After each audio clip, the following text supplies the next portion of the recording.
Hello, my friend. Today, I invite you to listen and read along. Don't just listen, read the words, repeat them, and feel the story. Step by step, you will learn English through this journey. Let the story guide you, sentence by sentence. Ready? Let's begin. It was late at night. The street was silent. The pale yellow glow of the streetlights fell onto the empty sidewalk. A woman walked slowly, her posture steady and firm. That was Evelyn Carter. She carried a large handbag, filled with all sorts of things: a bit of food, a comb, some face powder, and a small book. After a long day of work, she was tired, but her steps remained steady and sure. Behind her, a boy was watching. His name was Daniel. He was about 14 or 15 years old. His body was thin. His clothes were worn and old. His shoes were torn apart, the soles completely worn down. His stomach growled with hunger. His eyes were locked on the handbag. Daniel longed for one simple thing: a new pair of shoes. Not just any shoes, a pair of blue suede shoes. That afternoon, he had stood for a long time in front of the store, staring at the shiny pair displayed behind the glass. The shoes seemed to whisper his name, but Daniel had no money, not a single coin. I have no money. I have no one to ask. I have no other way. The thought repeated itself over and over in his mind. He was tired of hunger, tired of being mocked by his friends for his old, shabby shoes. He wanted, even just once, to hold his head high. The night street was quiet. Evelyn's footsteps echoed. Daniel's heart pounded quickly. His palms sweated. Once more. He looked at the handbag. I don't understand why life has to be this harsh. I feel so small, so useless. I wish I could change. And then suddenly, Daniel rushed forward. He grabbed the handbag with both hands and pulled hard. But the bag was too heavy. It didn't budge. Instead, Daniel lost his balance, fell flat on the ground, and his palms burned with scrapes. Evelyn turned around. Surprise flickered in her eyes, but she did not scream. She did not run. She did not panic. She nudged his backside lightly with her foot, then grabbed the collar of his shirt. Her hand was strong, steady like steel. Pick up the bag, kid, Evelyn said firmly. Daniel's face flushed red. He stammered, trying to get up. I didn't mean, Look at your dirty face. I really want to wash it clean. Don't you have anyone at home to remind you to wash your face? Daniel lowered his head. His voice was as small as a whisper. No, Mom. Evelyn tightened her grip. Her eyes were sharp but not cruel. Then tonight it will be washed, she said. Daniel's chest tightened. He wanted to run. He wanted to resist. But her hand held him like a clamp. His legs trembled, refusing to move. He was both afraid and strangely curious.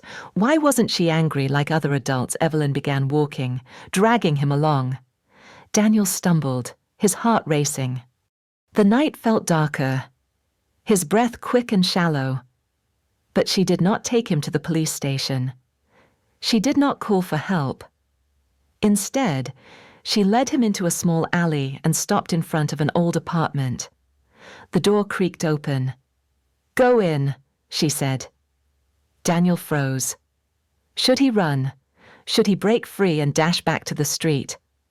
His eyes darted to the door behind him, then to the handbag still in her hand, then back to her calm gaze. In her eyes, there was no bitterness, no hatred, only a strange determination. Slowly, he stepped inside. The apartment was small, simple, but warm. The air carried a faint smell of food. A few old photographs hung on the wall, and above the door, a wooden cross. A lamp cast a soft golden glow. Evelyn released her grip. For the first time, Daniel felt free. You can wash your face at that sink. She pointed to the corner of the room. Daniel's eyes flicked toward the door again. He could run. He could escape into the night. But his feet seemed glued to the floor. In Evelyn's gaze, he saw something entirely different. Not anger, but care. Daniel dragged himself to the sink.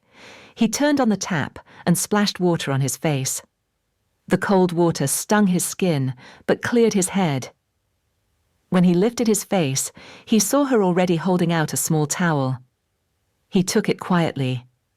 Evelyn looked at him, her voice softer now. "Are you hungry?"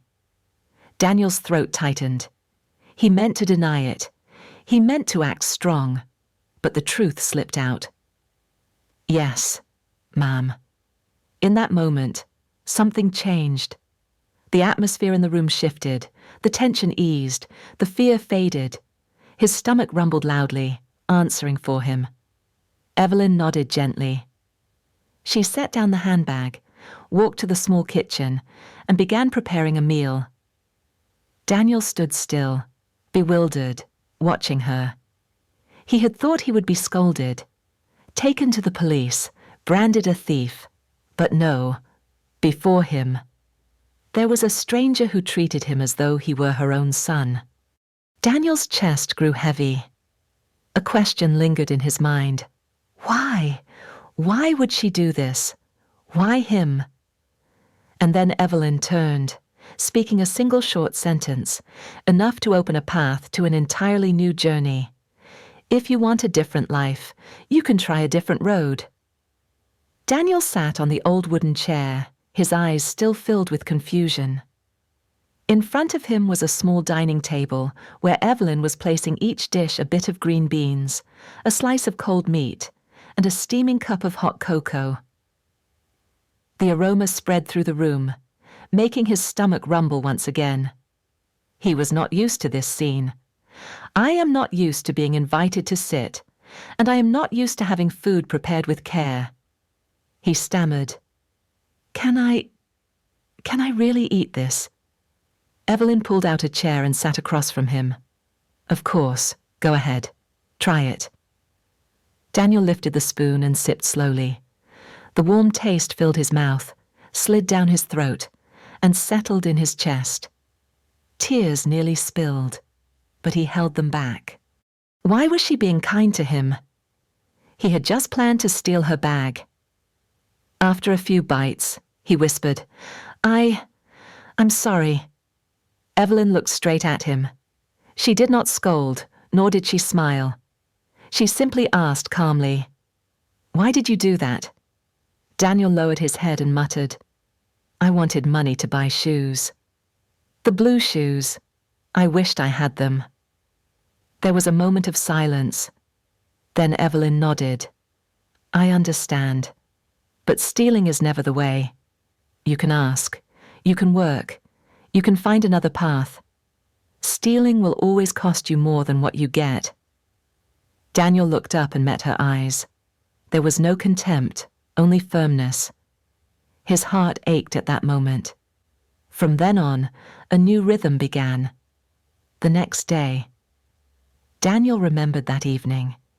He decided to try what Evelyn had said, on the street, when he passed a small grocery store.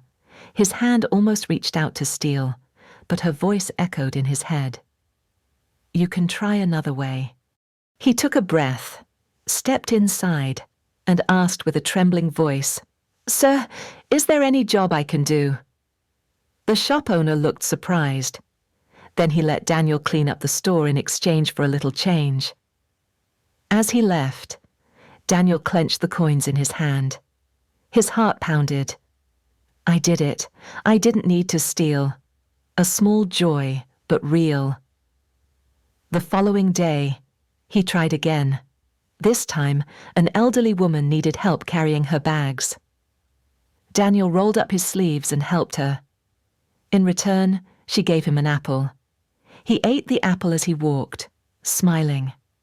"I'm happy. I'm making progress." Each day brought a small lesson. Each time. He remembered Evelyn's words. And whenever he felt like giving up, her eyes pulled him back up. But the road was not smooth. In the neighborhood, some old friends spotted him. They knew Daniel was poor. Seeing him carrying a bag of apples, they sneered.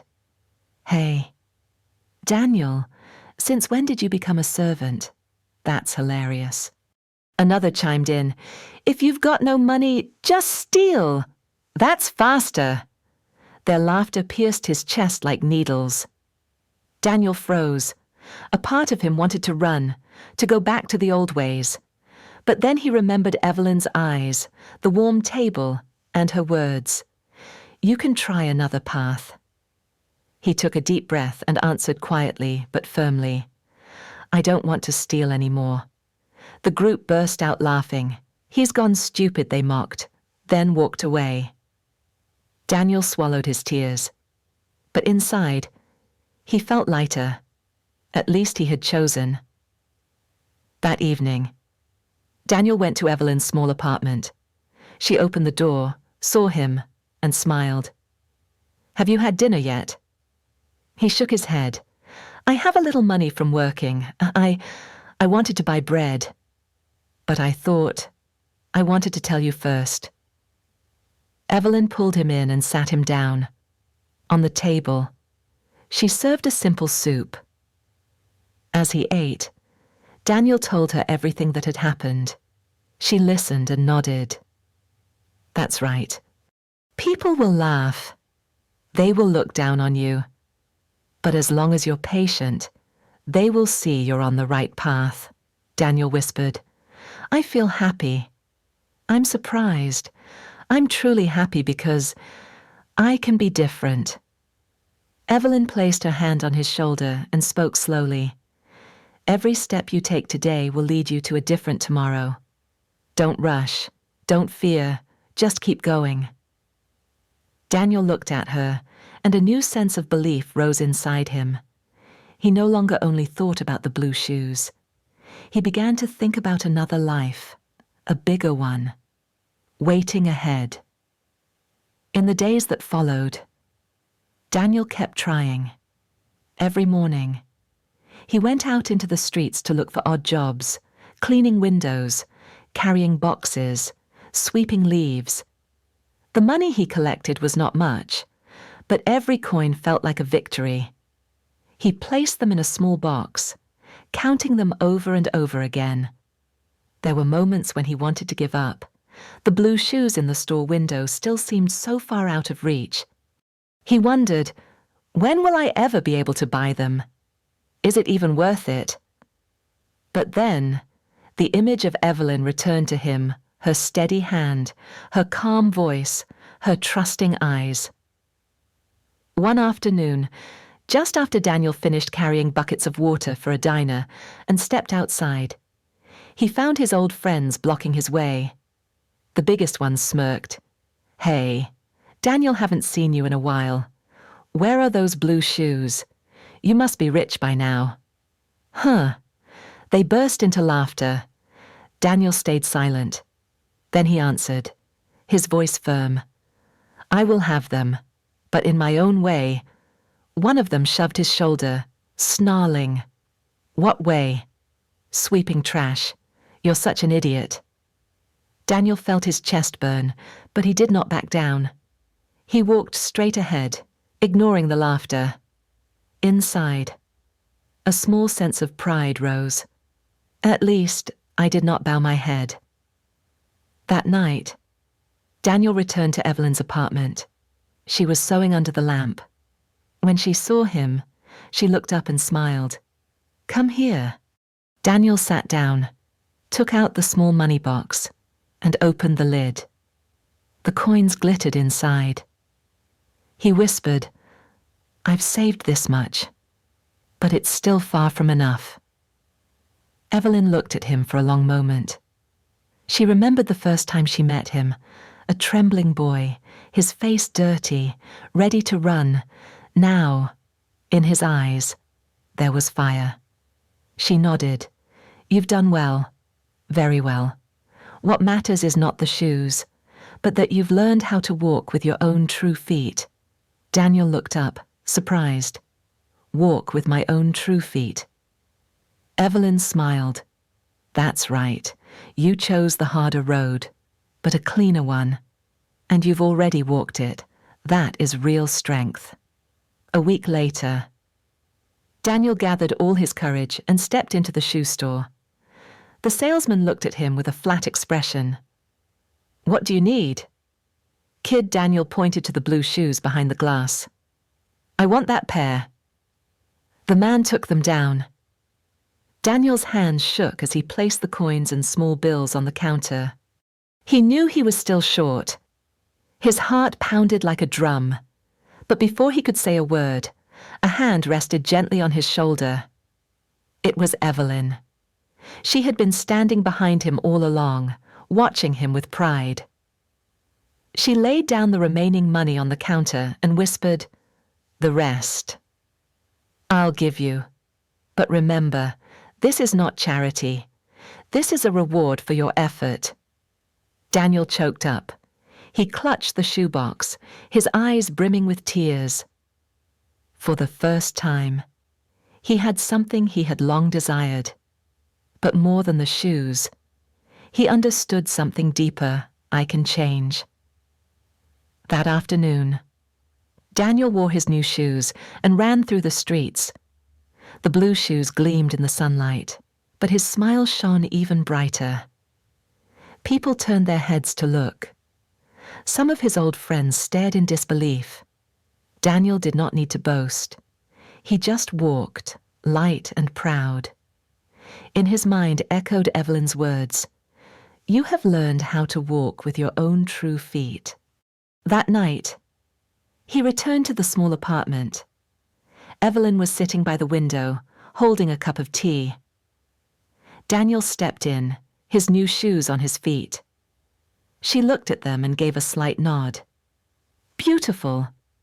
But you know, the most beautiful thing today isn't the shoes. It's your smile. Daniel sat down, his voice trembling with emotion. I don't know how to thank you. I just know I will never steal again. Evelyn smiled, her voice steady. When you want to change, do it. When you want to walk, walk. You don't need to look back. Daniel nodded, inside him. A new door opened to the future. From that day on, life was still hard. But Daniel was no longer the trembling boy who once tried to snatch a purse. He became someone who knew how to find work, how to be patient, and how to choose what was right. That story spread through the neighborhood. People no longer called him the ragged boy, but Daniel, the boy who changed himself. As for Evelyn, she only smiled. For her, the greatest reward was seeing a lost child find his way again. The final message rang out, clear as the closing words of a journey. When you want a different life, don't look for the shortest way, look for the right way, and begin with your own 2 feet. The door to the future remained wide open. Daniel's journey had only just begun. But now, he had faith. He had a path, and he had the shoes to walk it.